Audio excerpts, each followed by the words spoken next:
all of you.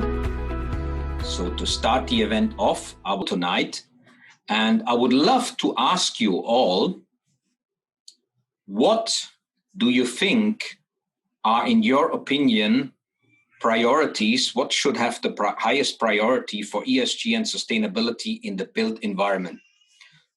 It's a multiple choice question. We have net zero carbon, occupant health and wellness, resource efficiency, COVID-19, biodiversity, gender balance, working conditions of employees, contractors, data privacy, community benefits, supply chain. You can click multiple times, but the idea is just we take a heat map of what you think for this industry that we are looking at are the key issues. We have only half of you so far that have clicked. I'll give it another 20 seconds. Hopefully we'll get 75% of you to participate in it. Yeah, we've got 76% already voted. We've got 80% now. I think I can end the poll. 85, we're doing great. I think we are getting close to 90. Let me finish the poll and let you see what are the results tonight with regards to what our audience thinks are the priorities. Now, I'll be sharing the results. Interestingly enough, we have both net zero carbon and resource efficiency, followed very closely by occupant health and safety, 56, and 55%. COVID-19, only 19%. That comes a little bit as a surprise, but it's already reflected to a certain extent in occupant health and wellness. Biodiversity, fairly low score. Working conditions, high score. Data privacy looks like the lowest score. That's what I was expecting, actually. More of an ESG issue for banks and phone companies. Then we have community benefits and supply chain. So that's very, very interesting. If you want to, you can take a screenshot of it. And I think that sets the scene very well. The highest priority you've given to the core environmental subjects, net zero carbon, the carbon footprint, and resource efficiency, water, material resource efficiency, waste, and energy. And then together with the wellness, which is increasingly an issue now at the same time. So our first speaker is Sue Allchurch. She is the Chief of Outreach and Engagement at the UN Global Compact. And Sue, we are so happy to have you here tonight. And I'd love to hand over to you. Great. I hope everyone can see the slides okay. Thank you very much, Matthias. Thanks, Myrrh. That's such an interesting poll. Pretty much, I guess it was the sort of thing that I was expecting as well, but it's really helpful to see what everyone's considering as their priorities at the moment. As Matthias mentioned, I work at the UN Global Compact, so I'm just going to give you really a global overview and some sort of headlines of what I'm seeing in my day-to-day work with all organizations, and then actually you're going to see some of it come alive with the great case studies that follow after me, which are really pertinent to your industry. So basically what my role is to help deliver the Sustainable Development Goals. We work with businesses all around the world, and our job, those goals, they are my KPIs.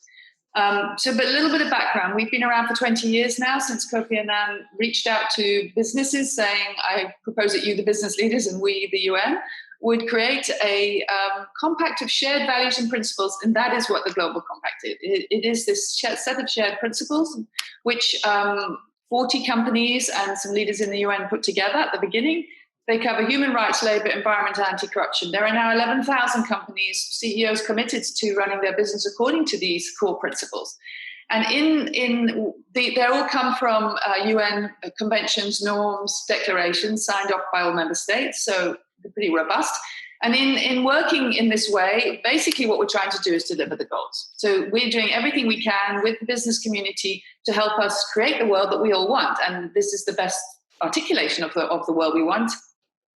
Are in these goals. So that's essentially what we're trying to do. The question could be, so 20 years ago, what have you been doing? How have you done? So it's since the launch, which at the time obviously was the Millennium Development Goals, there has been huge progress. There's half the number of children dying unnecessarily under the age of 5. We've halved maternal mortality. 1 billion people lifted out of extreme poverty. Huge amounts of progress. Pretty much every KPI definitely you look at, there has been progress. But if you look at that trajectory, we're still not quite onto the goal the way that we are, what we need to deliver the Sustainable Development Goals. And I have a few KPIs here. Gender equality, they're all making progress with the exception of gender equality, but not fast enough. In gender, the track we're going, we've still got 257 years before we can close the economic gender gap, which is just crazy. It isn't how it feels, but that's definitely the case. We all know the plastics issue. We're still putting far too much plastic into our system and into the ocean. We still have 150 million children in child labour. That completely relates to poverty, and they're all in our supply chains. So it's a poverty issue. We're warming the planet to about 3.2 is the trajectory we're on. We need to get to 1.5. So we've got quite a bit of change to make, and we have many biodiversity issues facing us.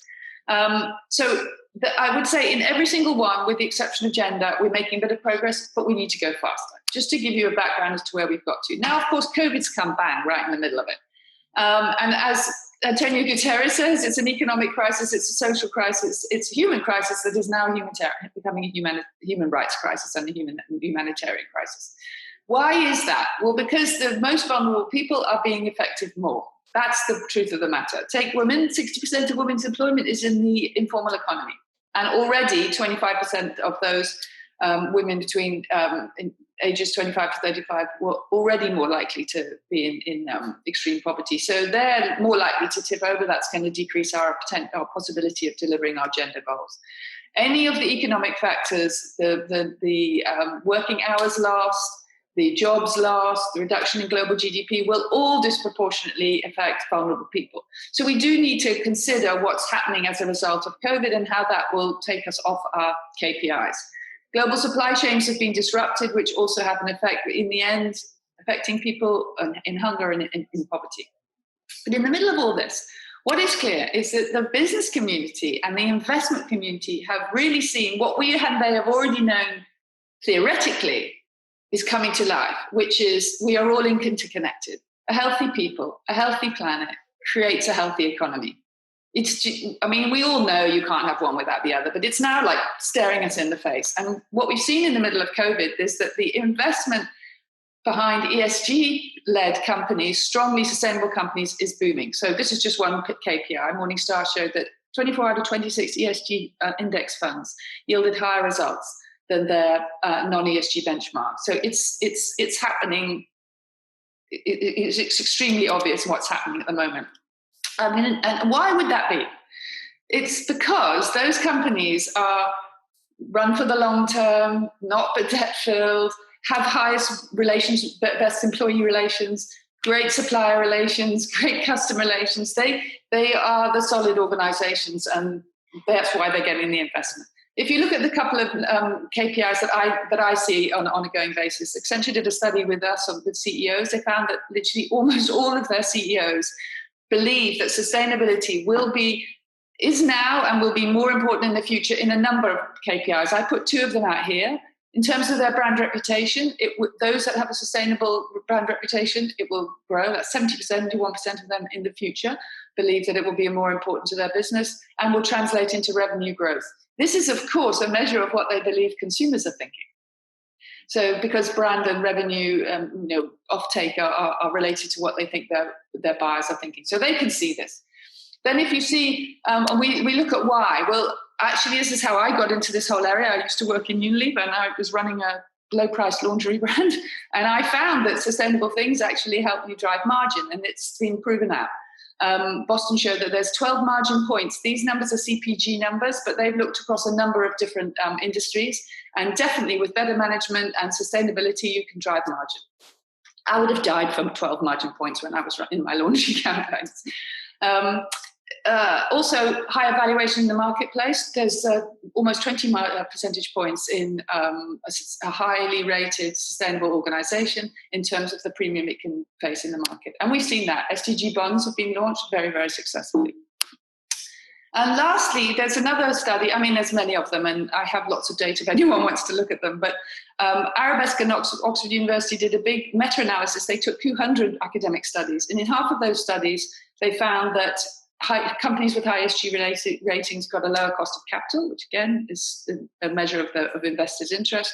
Nearly 90% of them had better operational performance, and 80% had better stock price performance. So we're seeing now what COVID has put a big microscope onto everywhere. There are 3,000 members of the Principles of Responsible Investment now. 25% of assets under management fall into sustainable. It's probably more now, because this is a statistic I put together earlier this year.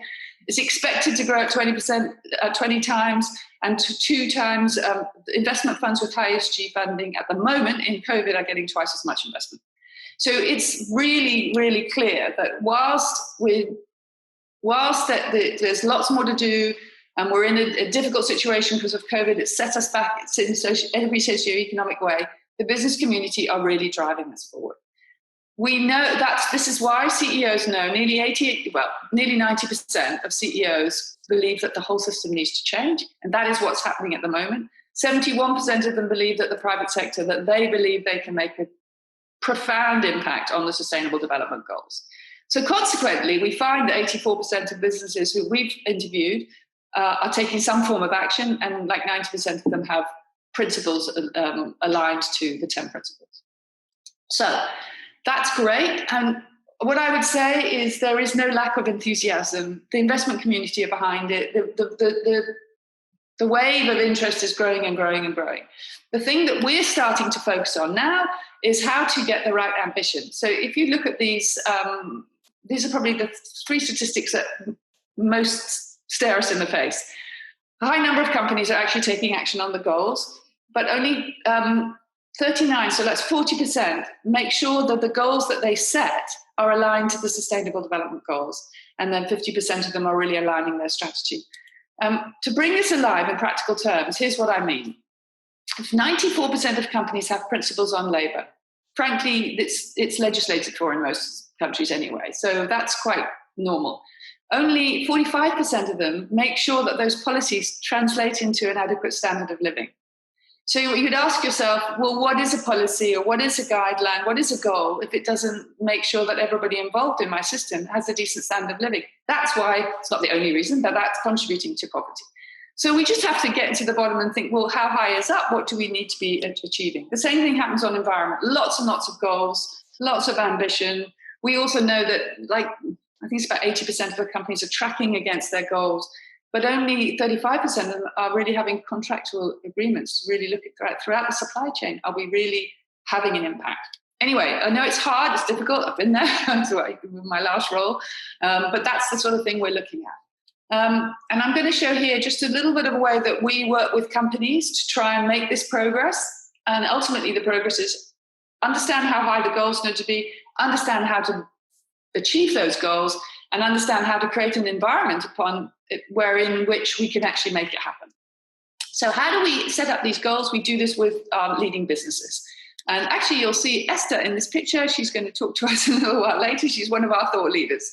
But we work with other partners. So this is a tool from B-Lab. And we create the tools on reporting, on setting goals, on delivering the outcomes.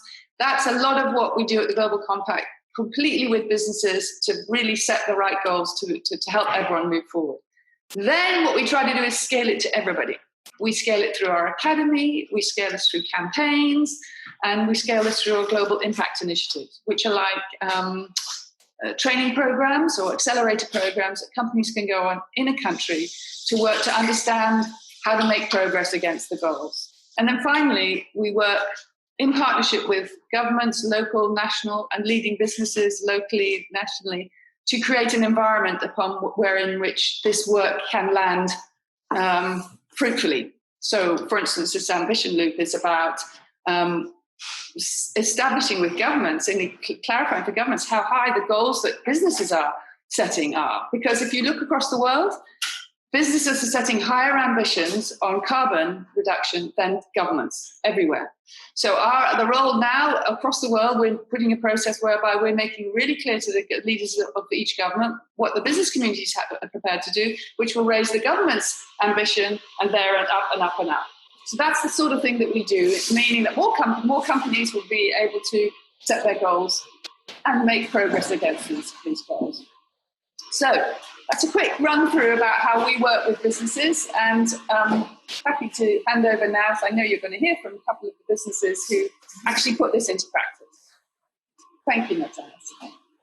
All right, great. Thank you so much, Sue. That was an excellent overview.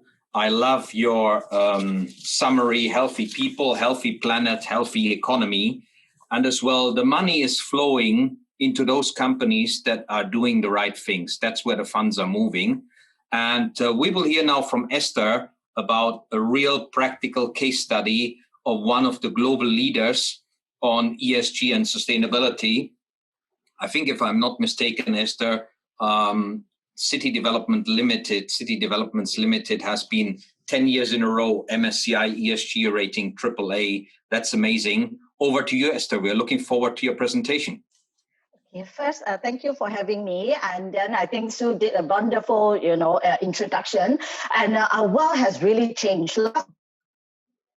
Catching up in New York, and then I think it was July that we were in Manila promoting GRI, promoting SDG, and in Madrid, well, it was also, we are all talking about the urgent, a decade of urgent action. But now most of us are still grounded, and we are facing new challenges, the new normal. But I wouldn't say that it is all, gloom and doom.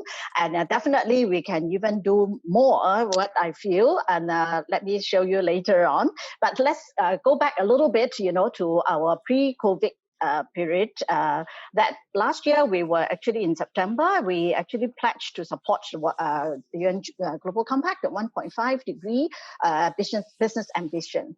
And definitely we were very excited that we're one of the 87 companies, the first batch to really pledge for this 1.5 degree ambition.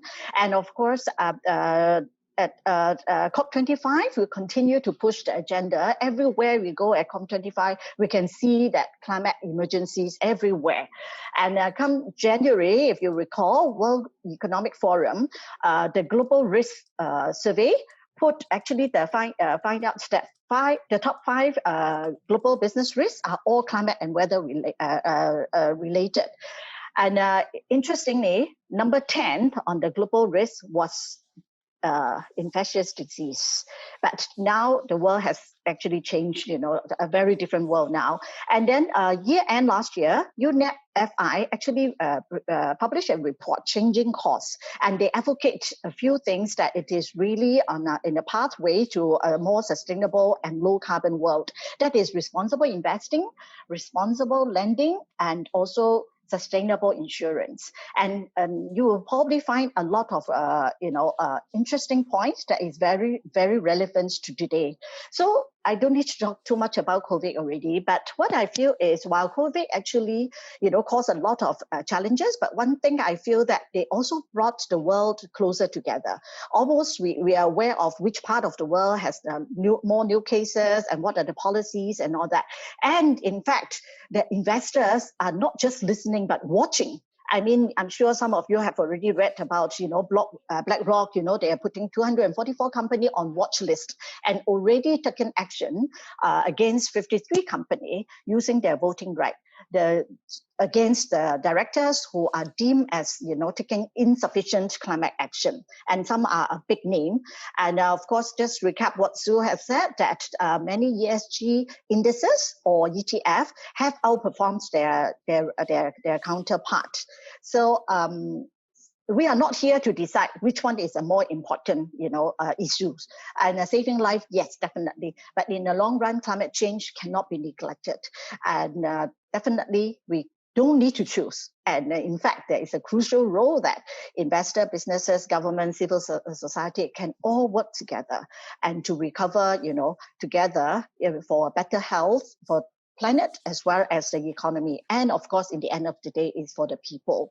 And the idea of innovation is very important, because without innovation, without technology, you can't really move the needle. So I'm just using the business case of our company, our humble background, that we are actually listed in Singapore and 6 other cities. We have a presence of 29 countries and regions in the world, but our headquarters is in Singapore, one of the oldest Singapore company in our core business is still build home, and we build commercial property, hotels, and we are one of the biggest landlords in Singapore as well. But what we are proud of is our early, start of, sustainability journey. As far back as 1995, when global warming and climate change were not quite the buzzwords here, we already established our ethos as conserving as we construct. And from there, we have actually joined the UN Global Compact, pledged to support the 10 principles. From 10 principles, we have actually now embraced and grow to embrace 14 out of 17 SDGs since 2016. And we are not looking at the past, but we are also looking at the future. So how do we future-proof our business? That's why we want to align ourselves with global goals, whether it is Paris Agreement, whether it is 1.5 or science-based target. So we look at all this not just by pledging it, but we really list out all our ESG goals in this sustainability blueprint. We call it Future Value 2030. As a private business, we also need to look at the so-called business case, the ROI. If a company don't do well, your tenants, your employees, your stakeholder will be the one who suffer if they lose their job and all that. So for businesses, we have to maintain doing well, but also doing good for the community, for the stakeholder, and of course for the environment. So our 4 pillars of sustainability strategy is integration. We don't do ESG in silos. We have to integrate it into the business strategy, into every level of your operations. We have to look at innovations. The world is changing. Change is the only constant in life or in business. If we don't innovate, we don't adapt to changes, we just defensively just mitigate risks, that will not move, move the business forward. So technology solutions have always been our priority. And we also have to put money where our mouth is, investment is important. Invest in green building technology, invest in, infrastructure, invest in how to lower the carbon footprint.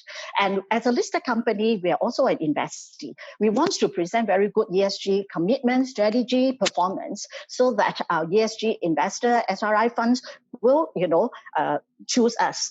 And definitely now with ESG investing, growing so fast, we are definitely, confident that we will be able to present a good story.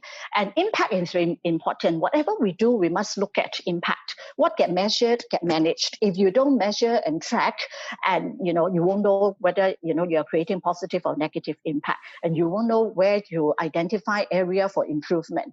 And in the end of the day, you also need to communicate, because our investors want to know, our stakeholder want to know. So you can see at the bottom of this slide, this is actually a blended framework combining GRI, UN Global Compact, the 10 Principle, SDG, of course in IRC and TCFD.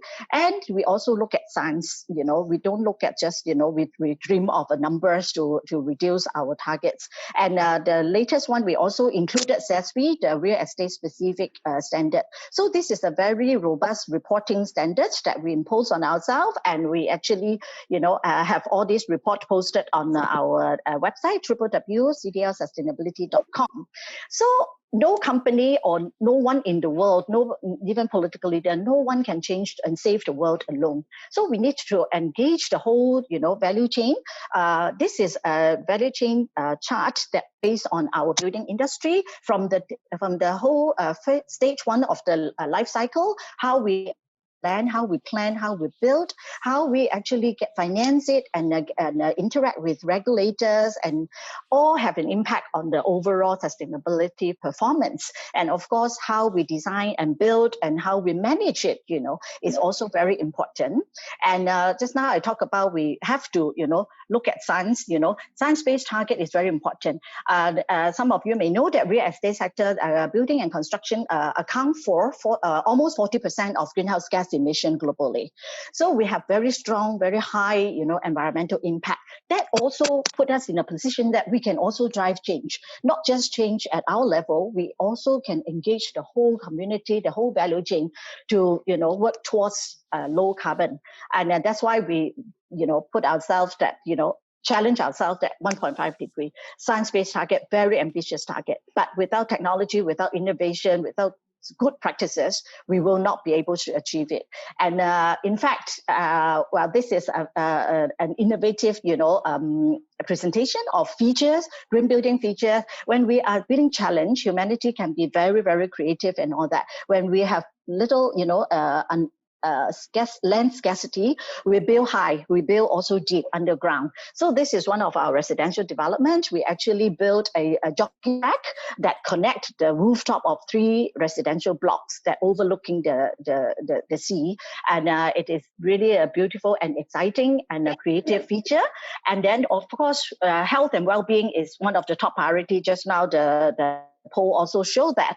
So we do empower our residents to look at how they can actually have smart home feature, to look at, to measure their, indoor air quality, to look at antibacterial features and all that. And today, mixed use is very important, and integrated precincts is important. So that we can reduce the time and the traveling, and so hopefully we can reduce the carbon footprint.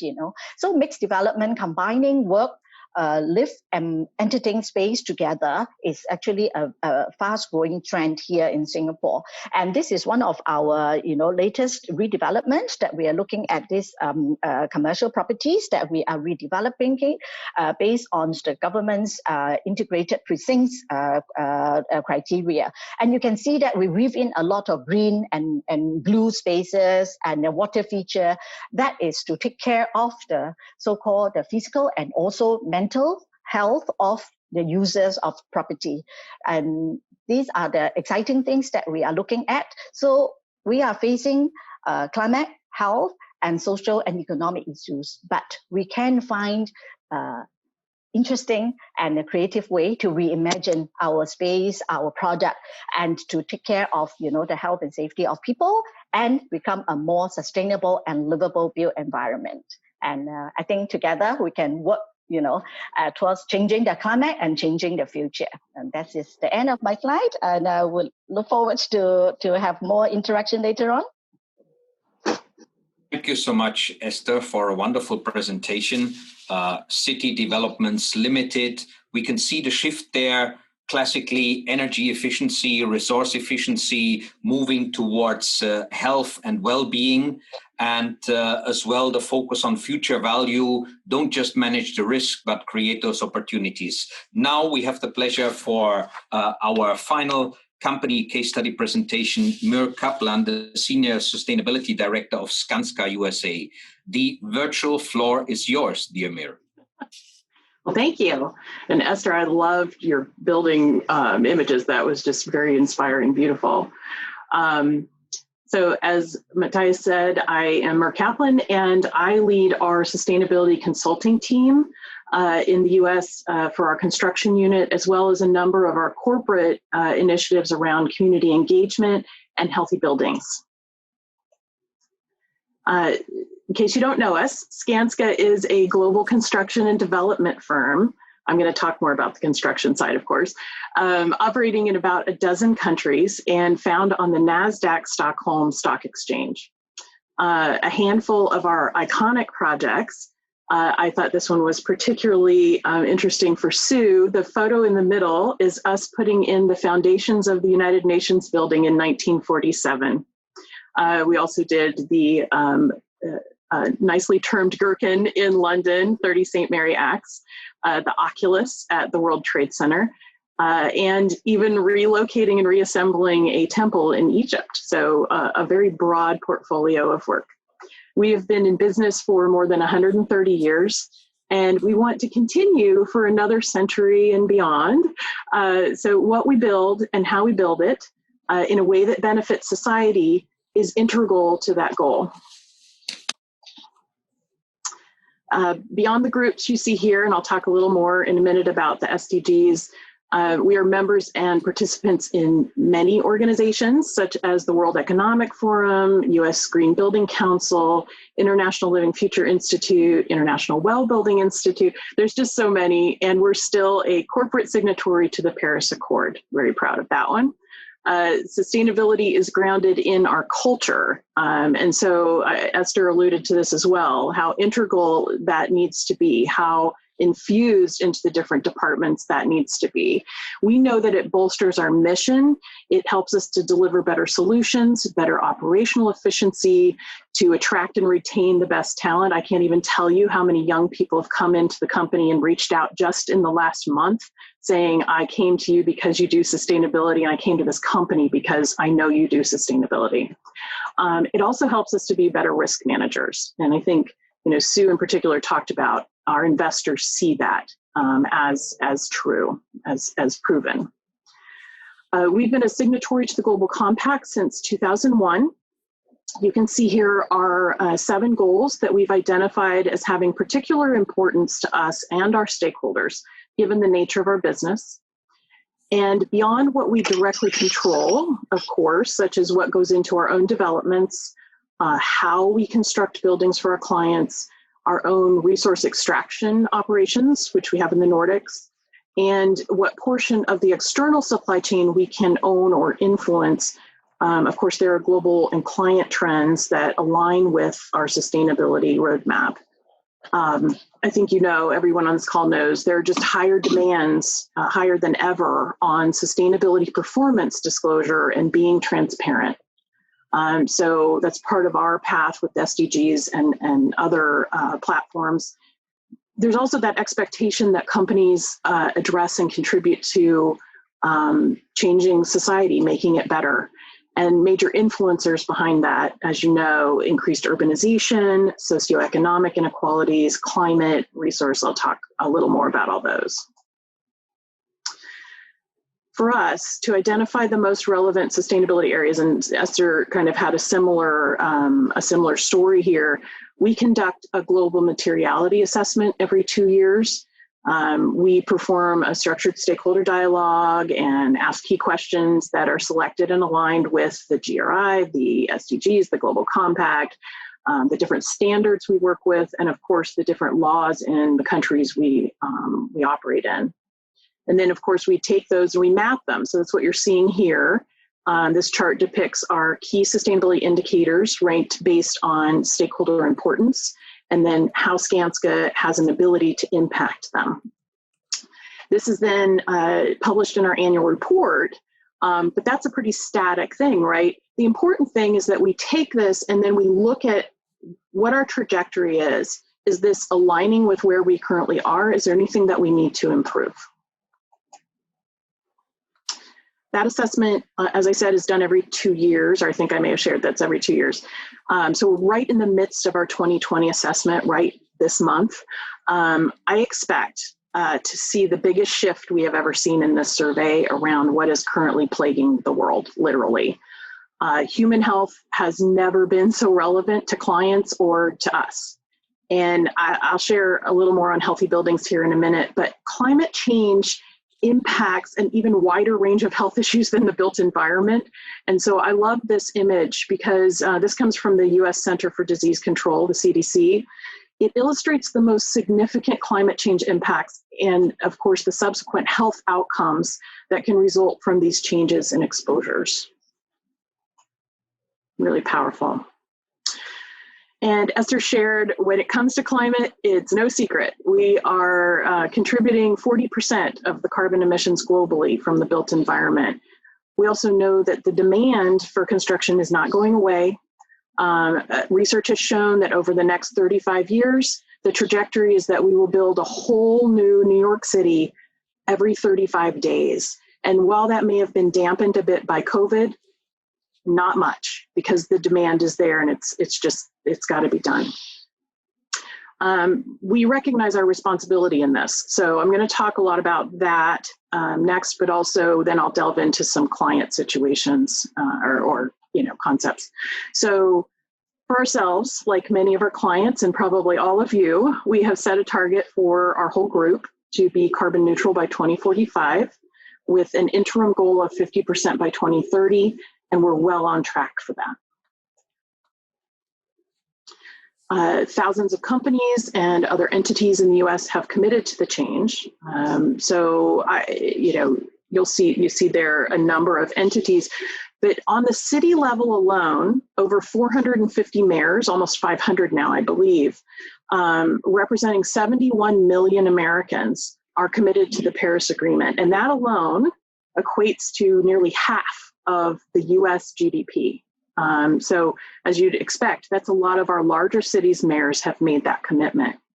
And in fact, every single market that we have an office in has one of those mayors who has made a commitment to carbon reduction. That means code changes. That means that even the clients that previously were not interested in better, more efficient buildings are going to get them anyway, and we kind of like that. So, good stuff.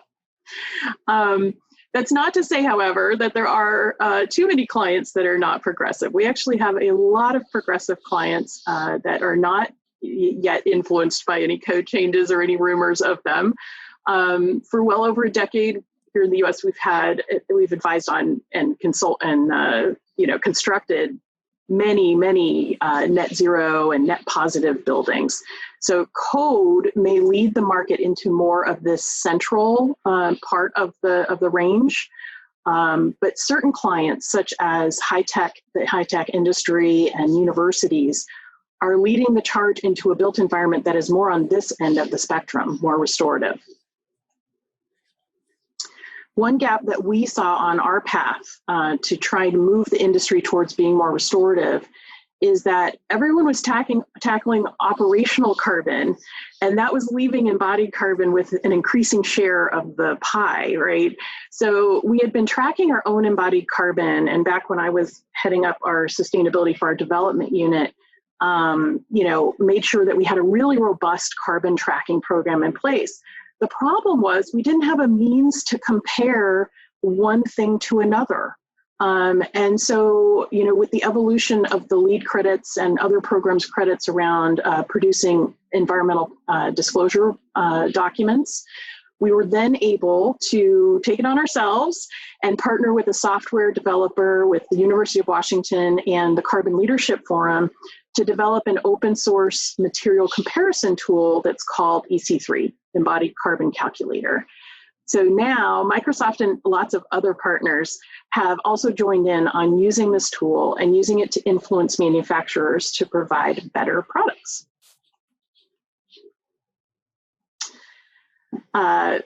So many forward-thinking clients are seeking net zero energy, net zero carbon. I think you all are aware of that.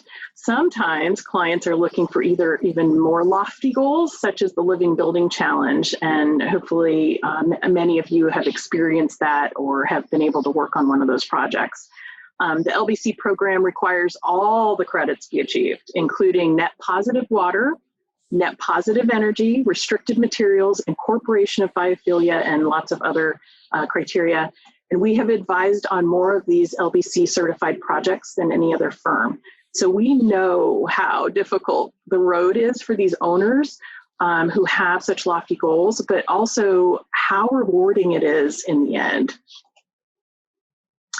And one of these keystone projects, I'm going to share just a couple projects that I'm really proud of. So this one is, we just finished this early this year. It's the Candida building at Georgia Tech. And it's set to be certified as living building this year. It's in its 11th month. Yesterday was its 11th month walkthrough. So we just have one more month of operations to report before it goes in for review. So it's very exciting. I could spend hours talking about it because there's so many cool features, but I'll just encourage you to go to the website. This is one of the screens in that website, and you can literally click on everything and find out about the composting toilets and everything. But it's truly one of the most progressive buildings in the world because there's so few living building projects out there. And it's not just our vertical building clients who are choosing to strive for greater sustainability. It's also our infrastructure clients with bridges and tunnels and roads and this beautiful pier that we're seeking. Never before would we have imagined that clients were looking for sustainability goals or certification.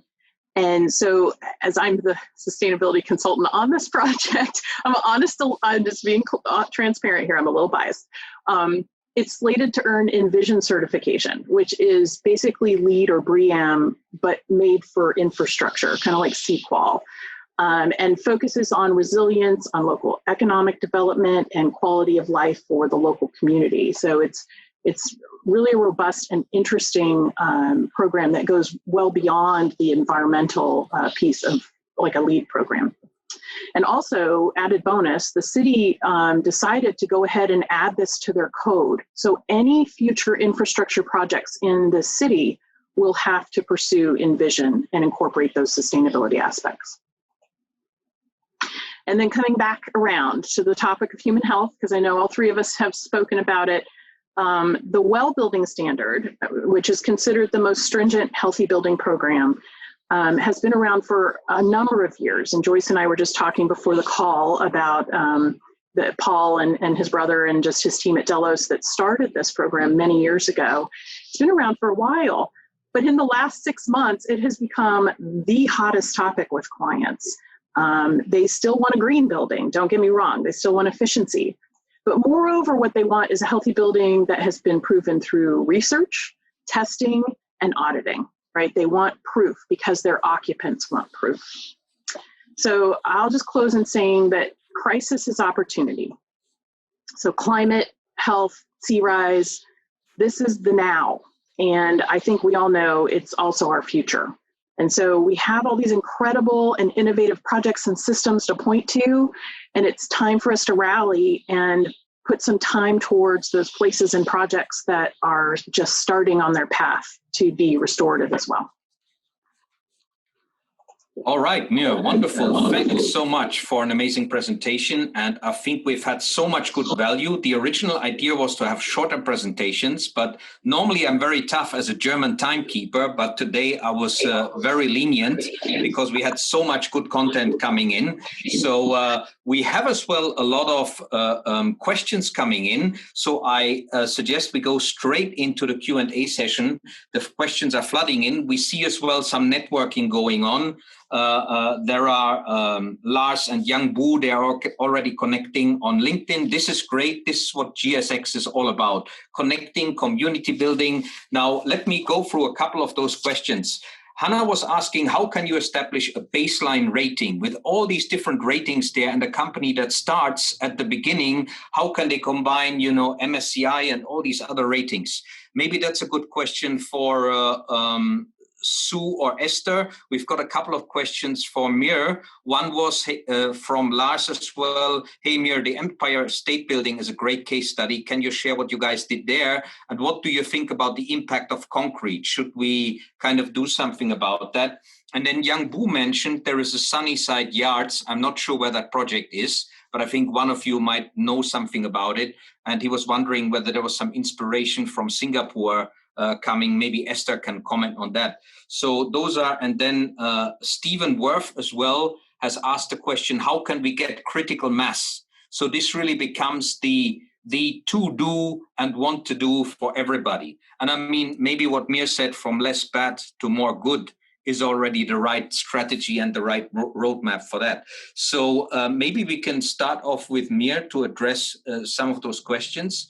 And then we go for Sue about the rating baseline, and Esther can comment as well about the concrete. And I don't know, Esther, whether you're familiar with this Sunnyside Yards development. Well, I can hit on the Empire State Building piece. I think any of us could probably speak to concrete, but starting with Empire State Building. So as a corporate employee, I get to claim that as my office, even though I live in Virginia. I will often take the train up. I try not to fly because of the carbon footprint, but when I do need to go up, I take the train. And, of course, it's iconic. It's wonderful being in the Empire State Building. But when we were, this was probably, I want to say 12 years ago now, it's been so long. We had an office on Madison Avenue. It was not good. It was not good for occupants. It was dark. It was dingy. It was just awful. And so we knew we were moving. And back then, Tony Malkin was not yet the owner of the building, and the leasing strategy at Empire State Building was pretty lax. It was not a very well organized property at that point, and we realized that we could actually afford to be in that space, which was probably the greatest barrier to choosing to be in such a great building. And I will tell you, we took that office LEED Platinum. I remember walking through it the first time, and we were talking about design strategies, and I thought, oh gosh, it's going to be really tough because the base building is not that efficient. And this was even before they put the thermal film on the windows. So that was a whole procedure in itself that we did not do, but we were part of as a tenant. And I won't go into the big long story, but at the end of the day, we made the commitment. We put in raised access flooring so that we could control our thermal, outcomes, and we did really high efficiency lighting, all this stuff. Hit LEED Platinum, and the ROI was so incredible. Our marching orders had been to get to a quick ROI. No matter what we did, we could spend the money, but we had to show that we were going to do that. And we actually far exceeded our goal just because we put good practice in place. And of course, when Tony Malkin became the sole owner of the building, he then took it fully deep green and is still doing so. And he and Dana Schneider, his head of sustainability, are doing amazing things in that building. So if you haven't been lately, you should go. We just did we redid the whole visitor experience museum and all of that. So go to New York when you can, and definitely go through. Great. Thank you so much, Myrrh. We have more questions coming in. I'll come to them later. Maybe, Sue, for you, how do we establish the baseline in terms of ESG rating? And the question that was from Hannah and then Stephen Worth, how far away are we from having the critical mass or tipping point, and how can we reach it? So, thanks very much. The first thing I've put into the chat a link to one of the tools that I actually showed in my presentation called the SDG Action Manager. There are plenty of ways to set a baseline. One of them is to actually look at those 10 principles that were set up. They are the core. They cross all the standards. If you really work across all of those, human rights, anti-corruption, labor and environment, you're solid. And in fact, that's why the 10 principles exist, so that we're not playing in one game. But what we did with B Lab, who have the B impact measurement for all companies that align to become a B Corp, we work with them. It's a management tool called the SDG Action Manager. You go in, you answer your questions, and it means that it gives you a guideline of all the questions, the standards that you should be setting to meet the 10 principles and the Sustainable Development Goals. It's private and confidential. You just play around with it yourself from your own business. It will give you examples of, in your industry, what might be more useful to be a priority or not, but it gives you an understanding of the baseline. I think there's 30,000 companies in the B Corp web database as well, so you can benchmark against others. It's not a reporting mechanism. It's not public. It's not transparent. It's a management tool to help you understand what indices businesses should be looking at in order to help to deliver the goals. And then on top of that, I think when you're in your particular industry, you can start to go deeper diving and work out in different areas where you might look at it. But that's a good start. That means you're really looking at the principles and you're really looking at all the Sustainable Development Goals. I think that would be my first answer. The second answer, the question about the tipping point, it's a really interesting question. And in actual fact, what we've got to look at is tipping points in each of those areas. When do we start to get a tipping point on gender? Where do we get to a tipping point on living wage? When do we get to a tipping point on carbon? So they're all in slightly different arenas. And I would say, with the exception of gender, everything is making progress, little by little, just not fast enough. So, but that's good. So the more people that come, the more progress there is. And the one thing from an overall point of view, I would say, for sure, we're seeing amazing interest in this area from the investment community. And that is going to drive a tipping point. It's It's more than ever before. I mean, I've been working in this for such a long time. When I worked in Unilever, ran global brands, to now, the sea change is dramatic right now. And if that's the one benefit of COVID, it has shown us this. I mentioned it before that Fiona, who runs the Principles of Responsible Investment, says in her whole career, she has never seen such active interest and active direction from the investment community and the financial community. We have many financial institutions looking to join the Global Compact, and many at the moment health companies, obviously. I really do see now is a moment that we can really look to make high ambitions and make huge progress.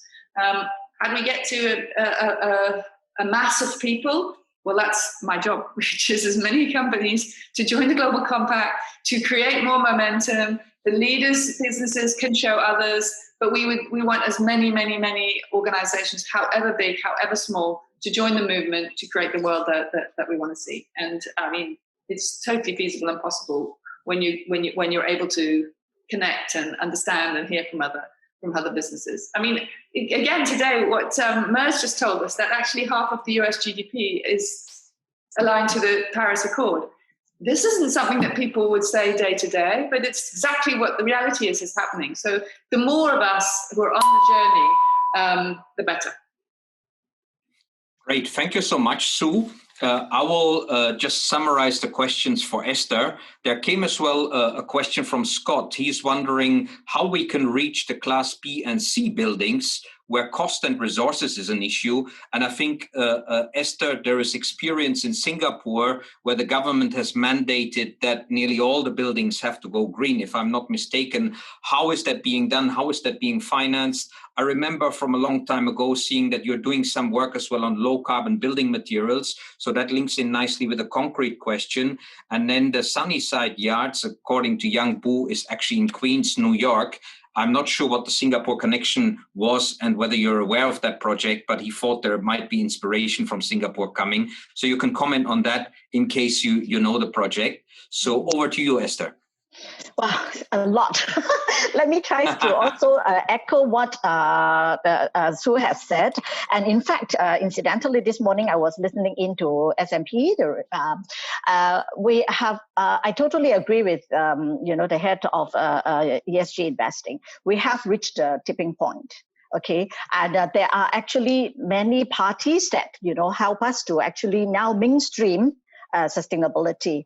I would say that after working in this field for 25 years, this time I would really say that ESG being mainstream is no longer a pitching line. I still remember when I first started I published my first sustainability report in 2008, and then in the first few years, I keep telling my the board and internal stakeholder that it is going to be mainstream, and then only like 10 years later, it becomes, mandatory for reporting. But you can look at the whole world, okay? Apart from the UN, agency working really hard to push the agenda, you can also see governments, regulations. There are a lot of regulations have really pushed for the ESG and the sustainability practices. And in Singapore, just a month ago, the Ministry, for the Environment and Water Resources was renamed as Ministry of Sustainability and Environment. So it can really see that sustainability is a really, a main agenda for the government. And even like our monetary authority have actually pushed for they put 2 billion Sing dollar to push for sustainable financing, and adoption of sustainable financing, and also, help to, subsidize some of the cost incur for validations and assurance. So I think especially in ASEAN and the Asia region, when there are actually probably offer the biggest growth of potential for sustainable development, because there are still a lot of people. I mean, Matthias, you are familiar. There are still people who have no access, little access to clean water, energy, and all that. There are not sanitation, or affordable housing. There's plenty of, such opportunities and growth opportunity. That's why I was emphasizing that innovation is important, and we also talk about opportunities. And SDG really can move the market, capital market, and move the fund to the emerging market and economy. That is when the whole world will really change and and go forward. And in our industry, definitely we look at low carbon. We look at how to do even circular economy and all that. Just I don't think I want to go too deep into the nitty-gritty, but actually those in the real industry, you would know that especially in Singapore, I would just put it as our own case, that concrete and steel, I referred to like even including granite, cement, and fine aggregate. These two group of building materials are the top building materials for us. For steel, over the past couple of years, we have already pushed the agenda of recycled steel. So for all the new developments since last year, we already set targets to adopt 60 to 80% of recycled steel. And for concrete, that is still one of the biggest challenge here. And we have been, trying, to look at recycle and green concrete and recycle concrete aggregates and all that. So we also have to look at, the overall quality, and that is something that we are still working on it. And there was actually another question on the side to talk about embodied carbon, which I have replied. And I mentioned that in 2018 August, we have achieved the SBTi validated target. We have set reduction target to reduce by 59% by 2030 versus baseline year 2007 for scope 1 and 2. And for embodied carbon, we set the targets to reduce by 24%. So in fact, next year we have to renew that target because that was set when it was still 2 degrees scenario planning. And now we are looking at 1.5 next year. So we have to really deep dive into the subject, and circular economy, sustainable building materials, definitely all these are on the agenda. And for building sector, of course, we look at World GBC, World Green Building Councils, the advancing net zero advocacy. By 2030, it is, advocated that all new buildings should be net zero, and by 2050, including old building. Then, of course, retrofitting older building is also a biggest challenge. With new technology starting from a ground zero and starting from drawing board, new buildings to achieve high standard of green building standard is probably less challenging. But for the older buildings, especially in some of the countries that it's older than Singapore, definitely you will have even more challenging, like 80 years old, 100 years old building. For Singapore, we are relatively younger, and it's only like less than 65 years of history. So we are still at a better positions to probably renew some of the building. One question just now you asked about what is the Green Building Master Plan in Singapore.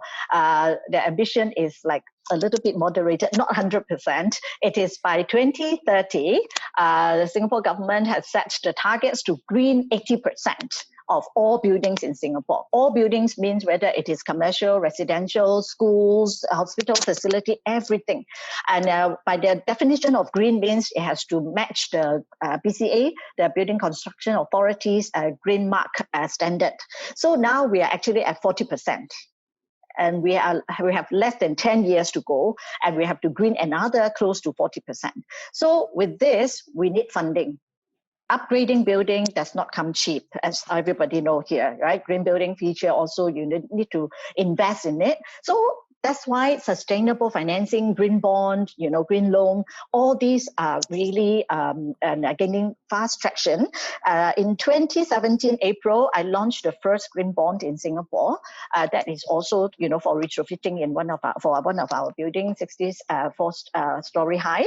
That was quite successful, the green bond. But in Singapore, in Asia, sustainability-linked loans seems to be gaining fast traction because I think it is less stringent in terms of the assurance and audit requirement as compared to bond. And last year, we launched 2 new green loan for new development for green features. And I also rolled out in September last year a SDG innovation loan. Basically, we work with the bank to come up with this concept and framework.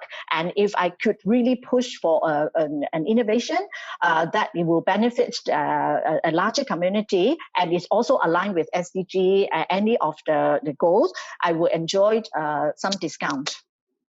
So this is something that we want to work together with supplier, with, the government, with the financial, sector to push the agenda of, embracing SDG, embracing low carbon into our business.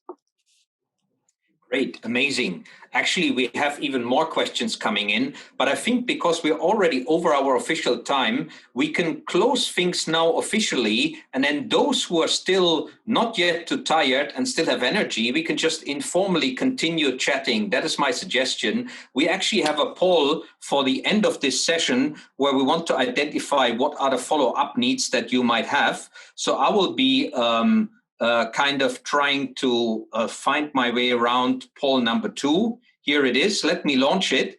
And there you can click what kind of follow-up information you would want to have. Some of you have already asked Mario as well, how can we cascade this excellent information that we got today in this event? And we will be doing some summary videos, some quotes from today. You should see the poll now. What can we provide you with as follow-up to this town hall? Multiple choice, you can click as many things. We will then see in the report on Zoom what were the follow-up requirements, and then we can then action that. So we will do that, and then we will have an official closing address from the founder of GSX, from Joyce, and then we can just continue chatting. There are some great questions as well that came in. Lars was asking about what about wood buildings? I mean, wood is the only material that absorbs carbon while it grows. If it comes from sustainable sourcing, could be a great solution. We had Carmelito asking about tips on well projects. We had Kelsey asking, how can we work with the UN on the ground? How can they advise us? And Vanessa was asking something about precast concrete. We can see potentially, we can check it. I give another 10 seconds for answering. We have 70% of you that are still on here. We had 80 plus people on the call. We still have 66. So that shows that you guys are really enjoying this because most of you are still here. Otherwise, people would have dropped off already with us having stretched beyond the 60 minutes. So let me show what is actually the result here of the poll. Anna is saying inspiring. That's great to hear. And Ravi as well shares that it was very enlightening. Now I just need to get, sometimes one thing, share results. There we go. And the biggest interest was in ESG sustainability community. That is one thing we are working on as GSX. We really want to build community, and we will update you as we launch our GSX platform. There is the UN Global Compact membership. Sue, you will be happy to hear that 40% of people are very interested in that. Presentation slides, GSX newsletter, sustainable products and solutions, and 5 of you want to get us to get in touch directly. So this is great. We will follow that one up. We will see that in the Zoom report, who wanted what kind of information. So that is great. And I would now love to hand over to Joyce for a short official closing address to us. But then everybody feel free to still stay here on this call and continue informally the chatting and the networking. Just a quick one, can I just have a quick because I have to leave in a minute, but the answer to the question as to how to work with the UN on the ground, we have local networks in most cities, most countries and most cities. This is how Esther works in Singapore, we have Philippines, etc. So that's the whole idea, that there's the local chapter looking at local conditions, because obviously what we're talking about in Tanzania is different than what we may talk about in Italy. If they're able to contact with me, happy to put you in touch with the local network. Thank you, Sue. Great. Really, I'm blown away. I was energized. I'm optimistic. And it's one of the reasons that we're doing what we're doing, is to create community, get solutions, make it easy, educate so that people understand the ROI, and the focus from investors right now is so important. I think COVID is created amazing change. Unfortunately, fortunately and unfortunately, but I think the world is really awakening, and we're going to catapult this forward. So I'm just super excited by everybody that's attended, and I think that we've got a good thing going here. It's positive energy and solution oriented and community oriented, and as long as we stay this path, we can achieve anything. So thank you guys so much.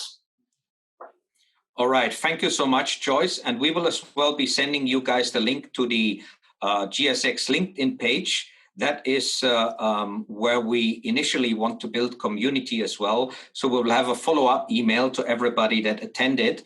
And those of you that have to move on to other events, we say thank you for joining and goodbye to everybody. Thanks, Joyce, for your closing address. Thanks, Sue, Esther, and Myrrh for those excellent, inspiring case studies and insight that shows this is the game that businesses need to play. Otherwise, they are in danger of missing out. And I think as well, Scott, to your question, what can the smaller, the B and C rated buildings do? I think there are a lot of grants, redevelopment grants, post-COVID grants, or even those loans that Esther was talking about available to upgrade the energy efficiency of buildings, get a better HVAC system in that is both more efficient, prevents against COVID, get efficient motors in. Often we don't see those things, but they consume a huge amount of electricity, and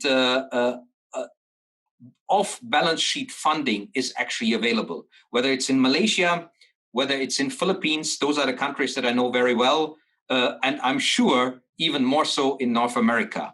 That money is around, just people want to spend it, and they want to have the data to prove that there's a good ROI. And there are loads of case studies out there already. So, we're still here, we're still open. I still see about 48 people on the call, and I just suggest we continue the discussion. Myrrh and Esther, do you have to leave now, or are you still happy to stay around for a short while? I have about 15 minutes. I'm just thinking. Maybe about 10 minutes. I'll be happy. To stay on. I'm sorry to interrupt. One of the things that I wanted to let you guys know about is that we want to overcome the challenges. So when you see the case studies by all three of these amazing women, I have to say to myself, if we make it easy and we stick together, that is the fundamental reason that we have the Global Sustainability Exchange. So it's a place to exchange ideas, collaborate, find out about the best and the newest solutions, which are very difficult to find, but there's some amazing innovations out there, and we want to bring them forward and give them the opportunity for a global platform. So we can be a resource to help everyone that's progressively thinking and wants to achieve the SDGs and the right ESGs especially. So we're going to be launching soon, and we'll keep you updated on that. But we're going to keep in touch and want to inform you guys. And anytime that you have a question, we have the Global Sustainability page on LinkedIn. And this is a place where we can start asking those questions and make sure that we respond. Great. One funny thing is we still have people joining us who I think have mixed up the hour. So all of those, I see my friend Louis just joined. He is as well an amazing green building and lead and well consultant. You got the hour wrong, but it's okay. It's great to see you here. Is anyone else that wants to contribute something, share something? Esther or Myrrh, do you have any more insights? We had the question on wood. That might be an interesting one to look at. Is that something, Esther and Myrrh, that you will be considering for future projects? And any tips for Carmelito from Manila, who is going to start a well project? What are the things that you should focus on in a well project? Maybe I just take the first one first, the wood. Actually, in 2017, June, we opened a Sustainability Academy in Singapore.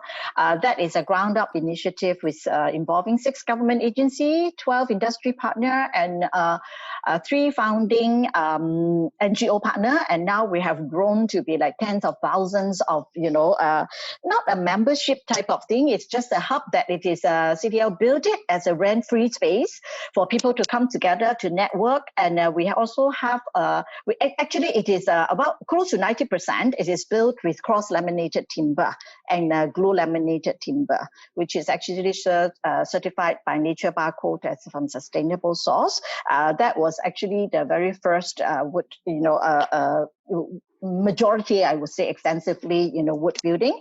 And there is another, one of our university buildings, they're also using wood now. I think they just completed. But in Singapore, I think I wouldn't say that it is, highly applicable as of now. And we also need to look at like fire safety and, I think for lower rise, it could probably be more applicable now, but I'm sure this is, actually one of the agenda we are looking at, and also other sustainable building materials. Yeah. Over to you, Mia. Thanks. So we've had a number of projects that have incorporated, CLT or NLT, different types of timber approaches. Obviously, we're not as advanced in the US as, say, Germany, where they've been doing, mass timber projects forever, right? That's kind of the origin point in my mind in terms of modern architecture. And but it is definitely happening in the US more and more. I think the fantastic thing about it is that we have the cost parameters for it. We know that while there's a lot of upfront planning and really, really fine BIM work that needs to be done to make it perfect because it gets laser cut at the facility. It saves so much time at the back end of labor. It helps with safety. In general, it benefits so many different areas of a project, not just the carbon. And so there's such a great interest in it right now. And I think we're going to see more and more, I will say that there's a number of cities that have changed their code to allow for mass timber. And, once it got passed through the US fire rating process, because it had to go and get tested and everything in order to be approved in a number of places. Once that happened, it was like a gate had opened of clients and designers that were coming to the table and talking about mass timber. So it's really exciting to see that happening. And I think that's definitely going to grow. Wonderful. There was just one of the questions, if you don't mind, Matthias, that talking about smart cities, I saw something.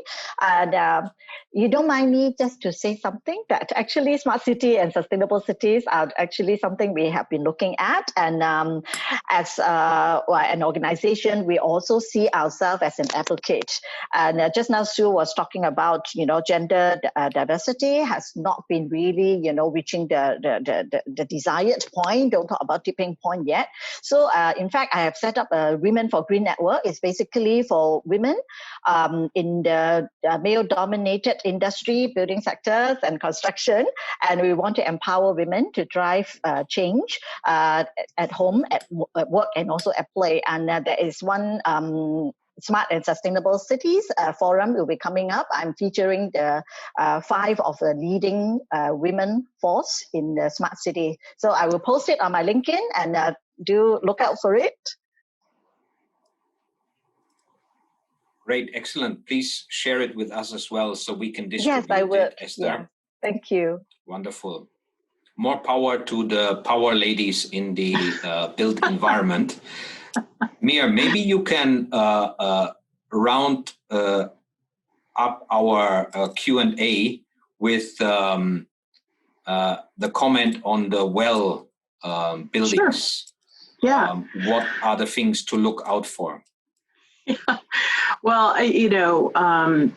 so just like any certification program, there's some core things that you need to do up front to ensure that you're successful. So I would say the biggest challenge with WELL is hitting your preconditions. So just like with other programs that they call them prerequisites, they're called preconditions in WELL. There are some that can zing you, and in particular, if you've not tested the water quality that's going to be coming into the building prior to doing your space layout and your kind of water supply plan, you can really hit a hurdle there, because let's say you get the building done and they go to do the water quality testing and realize that it doesn't meet even that precondition threshold for particulate load and sediment and all the different chemicals that are in our water supplies around the world.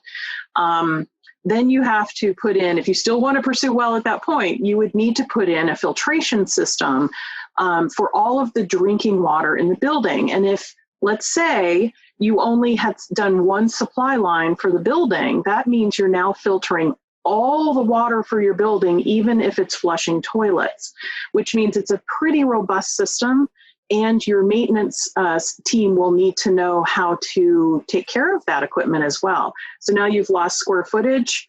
You've now potentially had to reroute plumbing. So there's a cost aspect, the cost aspect of the system. So there's kind of this ripple effect. And so while most cities in the US don't have issues with meeting the precondition, there are instances. I mean, it just happens. And so you don't want to get caught in that. So I would say the biggest takeaway that I've had from WELL building, looking at, because I've helped to kick off a number around the world, is to lock down all of your preconditions. I mean, I think you're going to find that there's plenty of opportunity for good points in the credits themselves, the optimizations. Just by doing good practice, good policy for the building, how your facility managers are going to operate the building, making sure that they have good hiring practices and employee, regulations. But in general, if you don't hit those preconditions, you're going nowhere. So you really want to figure those out and make sure that everyone on the team, and this is where integrative design process comes to the forefront here, because if everyone's not been talking from the very beginning about what those requirements are, and someone decides, well, you know what, that costs twice as much as this other path for this building, and they change something even small in the plan for the building, that could cost you your opportunity. So anyway, that would be my best advice. Great, excellent. I think that was very insightful. And thanks everybody that contributed today, as well, Young Wu, for many messages. I will check out the document that you shared. It's great that we had such an active and lively community event. That was our intention. We got a lot of comments that people are inspired, that people learn things. This is great. Carmelito, who was asking the WELL question, is just coming back again. I think he got kicked out by the shaky Filipino internet connection. So I will have to give him the recording, Myrrh, of your explanation, because he was the one who asked that question originally. So I think there were a couple of good points today: healthy people, healthy planet, healthy economy, lower cost of capital. We see money moving really to the proactive companies. We have potentially funds and loans out there for the upgrades of the buildings that are not themselves yet convinced that they have the finances available. And we should do from less bad to more good.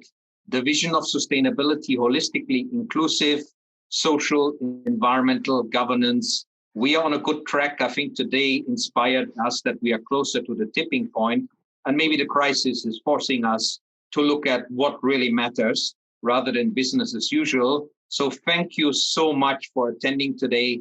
Thank you so much for all contributing. Remember, 15th of October, next GSX Townhall on the ROI of green and healthy buildings.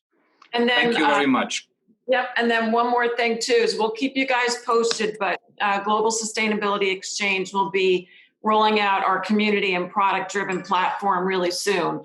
So we're not going to, it's going to be a hub where you can go to do any kind of business for sustainably driven projects from a professional standpoint, a solution standpoint, and a market intelligence standpoint. So we're going to get everything under one roof and make it easy. Okay. Thank you very much. Bye-bye. Thank you. Bye-bye. Thank you. Thank you, Esther. Thank you, Myrrh. Thank you, Joyce. Thank you, everybody, Thanks, everybody. for joining today.